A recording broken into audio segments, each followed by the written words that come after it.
In the previous two videos, we discussed how students in Korea led the movement against Japanese colonialism and how young people led the charge for labor rights in South Korea. Today, we'll discuss how the youth brought democracy to South Korea over the course of 4 decades. When Japan was defeated by the Allies at the end of the Second World War in 1945, Korea regained independence after 35 years of colonial rule. However, there was a catch. Korea was divided between occupying forces of two of the major Allied powers, the United States in the south and the Soviet Union in the north. Despite initial plans to reunify Korea after a brief occupation, two separate governments were declared in 1948. These were the Capitalist Republic of Korea in the south and the Communist Democratic People's Republic of Korea in the north. When we think about North and South Korea today, we think of South Korea as the democratic half and North Korea as the autocratic half. However, this was not always the case. I have a question for y'all to start with. Do you think South Korea has spent more time as a democracy or as an autocracy? The answer is that South Korea was an autocracy for longer. As of 2021, South Korea has been a democracy for 34 years and was an autocracy for 39. Chances are most of your parents were born and raised during the autocratic period. The first president of South Korea, Lee Seung-man, better known in the West as Syngman Rhee, was a dictator who ruled the country for 12 years, from 1948 to 1960. He expanded his power by eliminating term limits and suppressing the legislature. By the election of 1960, however, Rhee was already 85. His party feared that Rhee would die during his 4th term. Rhee's victory was guaranteed since he was the only candidate. The problem was that the vice president, who was elected separately, would assume the presidency if Rhee died. The most popular candidate, Tang Myeon, was from the opposing party. Rhee's government rigged the election by stuffing ballot boxes, but this was found out almost immediately. Student-led protests erupted on the day of the election, March 15th, in the city of Masan. On April 11th, the body of Kim Ju-yeol, a 17-year-old protester, washed up on the shore, his face horribly disfigured by tear gas. The discovery of his body shocked the nation. What do you think happened next? The Korean people were not intimidated. On April 19th, the April Revolution erupted nationwide, led by college and high school students. A violent confrontation with the police ensued. 185 protesters were killed and 6,000 were arrested. Still, they would not back down. On April 25th, the police surrendered, and the next day, Rhee resigned and eventually fled to Hawaii. Democracy had been won by students, but this was not to last.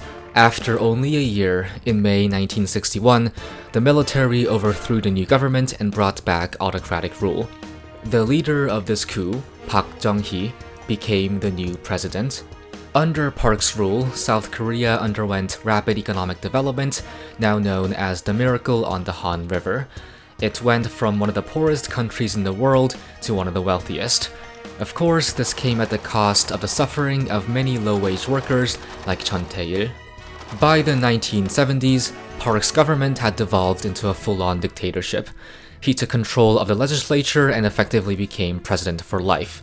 He began to kidnap and assassinate his political opponents and made public criticism of him illegal. By October of 1979, the Korean people had had enough. Students from colleges all around the country, namely Busan National University and Gyeongnam University, rose up and clashed with the police in an event known as the Puma Democratic Protests. Unlike Rhee, who resigned, the Park regime considered wiping out 1 to 2 million citizens as an intimidation tactic. Though they thankfully never went through with this plan, the head of the Korean CIA, Kim Jae-gyu, heard about this and decided that Park was too dangerous to stay in power. So on October 26, 1979, he shot and killed Park. And just like that, the regime abruptly collapsed. Though the student movement did play a role in ending Park's rule, the assassination brought it to an unexpected conclusion. What do you all think? Do you think Kim made the right decision? Would the protesters have still won without him? Regardless, the new government ended as abruptly as it began. Just 2 months later, on December 12th, a pro-Park faction of the military, led by Chun Do-hwan, overthrew the government and established an autocracy once more. And just like that, South Korea was back where it had begun. Yet, the revolutionary spirit was still there. From December 1979 to May 1980, Koreans resisted Chun in a movement known as the Seoul Spring. On May 15th, 100,000 college students were gathered in Seoul, but were forced to stand down by the military. 2 days later, martial law was declared, meaning that the military took control of everyday life. The Seoul Spring was crushed for good on May 18th, when 500 protesters in Gwangju were massacred by the military. After that, Chun set up a regime even more brutal than Park's. He set up a concentration camp for political prisoners, about 400 of whom died.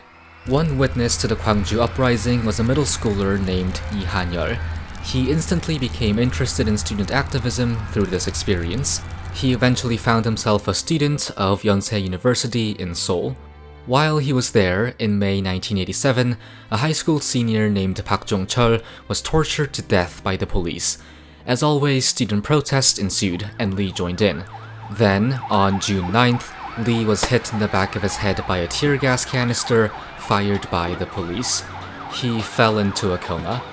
This incident inspired national outrage. On June 10th, more than 1 million protesters rose up across the country and overwhelmed the police in a revolution known as the June Struggle. Finally, on June 29th, Chun's right-hand man Do Tae-woo promised democratic reforms. Liberty had been won in South Korea after 39 years and hundreds of deaths. And from 1919 all the way to 1987, students had been leading the way. On July 10th, Lee Han-yeol passed away, and his funeral marked the end of the revolution. 1.6 million people across the nation paid their respects. South Korea's first free election was held in 1988.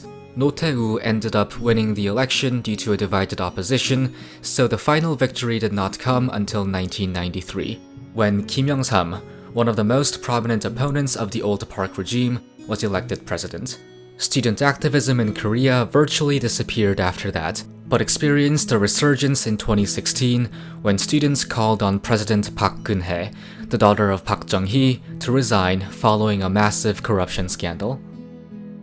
With this trilogy of videos, I talked to you about the history of student and youth activism in Korea, but I ended up also giving you a summary of 20th century Korean history. That should tell you something about what a big role students have played all these years.